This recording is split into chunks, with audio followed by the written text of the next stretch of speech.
Bismillahirrahmanirrahim. Pergi ke pasar di hari Rabu. Di pasar membeli buah durian. Assalamualaikum warahmatullahi wabarakatuh. Salam pendidikan. Perkenalkan, saya Amalia Zarina Putinov dari kelas 12 IPS 2. Di sini saya akan bahas mengenai surat guna memenuhi tugas proyek bahasa Indonesia. Nah, sini topik pembahasan kita ada 5. Yang pertama, pengertian surat. Yang kedua, tujuan menulis surat. Yang ketiga, fungsi surat. Yang keempat, jenis-jenis surat. Dan yang kelima, kita akan bahas mengenai syarat surat yang baik. Surat itu apa sih? Surat adalah suatu sarana komunikasi tertulis untuk menyampaikan informasi, pernyataan, atau pesan kepada pihak lain yang mempunyai keperluan kegiatan dengan bentuk tertentu. Dengan demikian, surat membawa informasi, pernyataan, atau pesan yang diharapkan informasi itu akan tersampaikan kepada pihak yang dituju oleh penulis surat. Informasi yang disampaikan itu dapat berupa pemberitahuan, pernyataan, perintah, permintaan, atau laporan. Hubungan yang terjadi antara pihak-pihak itu disebut surat-menyurat atau korespondensi. Dengan kata lain, surat-menyurat itu merupakan salah satu kegiatan berbahasa yang dilakukan dalam komunikasi tertulis.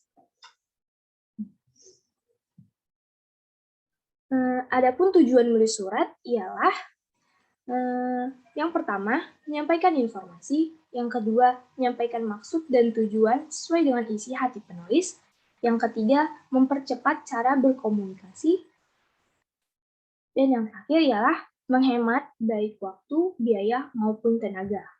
Sekarang kita akan membahas mengenai fungsi surat. Fungsi surat ialah yang pertama, surat sebagai sarana berkomunikasi.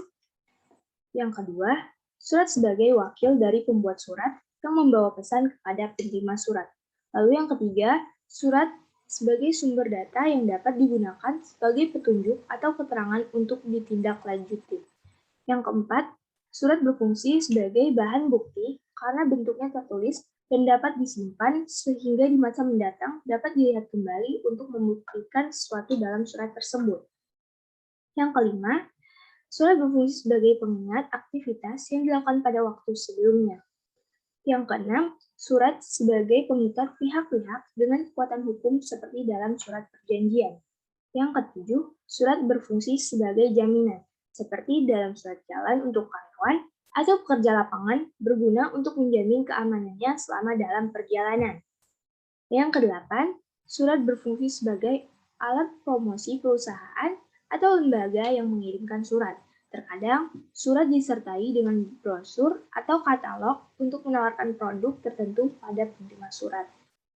Dari fungsi tersebut dapat disimpulkan bahwa surat sebagai alat penghubung secara tertulis, sebagai bukti hitam di atas putih yang mempunyai kekuatan hukum, sebagai alat pengingat bila sewaktu-waktu dibutuhkan seperti arsip, sebagai bukti sejarah untuk bahan riset, sebagai bahan dokumentasi, sebagai duta atau wakil dari seorang atau instansi, sebagai jaminan keamanan dalam melakukan aktivitas, sebagai barometer maju mundurnya suatu kantor. Nah, itu tadi beberapa fungsi dari surat. Sekarang kita akan bahas mengenai jenis-jenis surat. Jenis surat ada apa aja sih? Nah, jenis surat berdasarkan sifatnya terbagi menjadi 5. Yang pertama, surat pribadi. Yang kedua, surat dinas pribadi. Yang ketiga, surat dinas swasta. Yang keempat, surat niaga. Dan yang kelima, surat dinas pemerintah. Nah, surat pribadi itu apa sih? Surat pribadi adalah surat-surat yang bersifat kekeluargaan, surat-surat yang berisi masalah keluarga, baik tentang kesehatan, keuangan keluarga, dan sebagainya. Surat pribadi dibedakan menjadi 2, yakni resmi dan tidak resmi. Nah, surat pribadi yang bersifat resmi ialah surat atas nama pribadi yang dikirim ke organisasi-organisasi resmi seperti surat lamaran pekerjaan dan surat izin tidak masuk kerja. Sedangkan surat pribadi yang bersifat tidak resmi ialah surat pribadi yang bersifat kekeluargaan atau kekerabatan, seperti surat kepada orang tua, kakak, teman, dan lain-lain. Yang kedua, surat dinas pribadi. Surat dinas pribadi disebut juga surat setengah resmi. Adalah surat-surat yang dikirimkan dari seseorang atau pribadi kepada instansi-instansi, perusahaan-perusahaan, ataupun jawatan-jawatan. Yang ketiga, surat dinas swasta.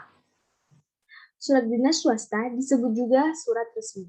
Adalah surat-surat yang dibuat oleh instansi-instansi swasta yang dikirimkan untuk para karyawannya ataupun untuk para relasinya atau langganannya atau instansi-instansi lain yang terkait. Yang keempat, surat niaga. Surat niaga adalah surat yang berisi tentang perdagangan yang dibuat oleh perusahaan yang dikirimkan kepada para langganannya. Dan yang terakhir ialah surat dinas pemerintah. Nah, surat dinas pemerintah digunakan untuk kepentingan pekerjaan formal seperti instansi dinas dan tugas kantor. Surat ini penting dalam pengelolaan administrasi dalam suatu instansi. Fungsi dari surat dinas yaitu sebagai dokumen bukti tertulis, alat pengingat berkaitan fungsinya dengan arsip, bukti sejarah atas perkembangan instansi, dan pedoman kerja dalam bentuk surat keputusan dan surat instruksi. Nah, apa sih ciri-ciri surat dinas ini? Nah, ciri-ciri surat dinas yang pertama, menggunakan kop surat dan instansi atau lembaga yang bersangkutan. Yang kedua, menggunakan nomor surat, lampiran, dan perihal. Menggunakan salam pembuka dan penutup yang baku. Kemudian menggunakan bahasa baku atau ragam resmi. Menggunakan cap atau stempel instansi atau kantor pembuat surat dan format surat tertentu. Lalu syarat-syarat surat yang baik itu seperti apa sih? Nah, yang pertama, surat harus disusun dengan teknik penyusunan surat yang benar, yakni penyusunan letak bagian-bagian surat atau bentuk yang tepat sesuai dengan aturan atau pedoman yang telah ditentukan, pengetikan yang benar, jelas, bersih, dan rapi, dan pemakaian kertas yang sesuai. Yang kedua, isi surat harus dinyatakan secara ringkas, jelas, dan eksplisit. Nah, hal itu menguntungkan kedua pihak, yaitu penerima dapat memahami isinya dengan tepat dan tidak ragu-ragu, serta pengirim memperoleh jawaban secara cepat apa yang dikehendakinya.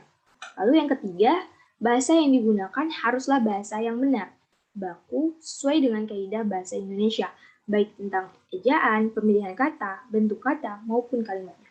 Selain itu, bahasa surat haruslah efektif. Untuk itu, bahasa surat haruslah logis, wajar, hemat, cermat, sopan, dan menarik. Dapat mungkin dihindari pemakaian kata-kata asing yang sudah ada padanannya dalam bahasa Indonesia. Juga harus dihindari gaya yang keasing-asingan atau kedaerah-daerahan. Baik, itu tadi sedikit banyaknya penjelasan dari saya mengenai surat. Kurang lebihnya saya mohon maaf. Assalamualaikum warahmatullahi wabarakatuh.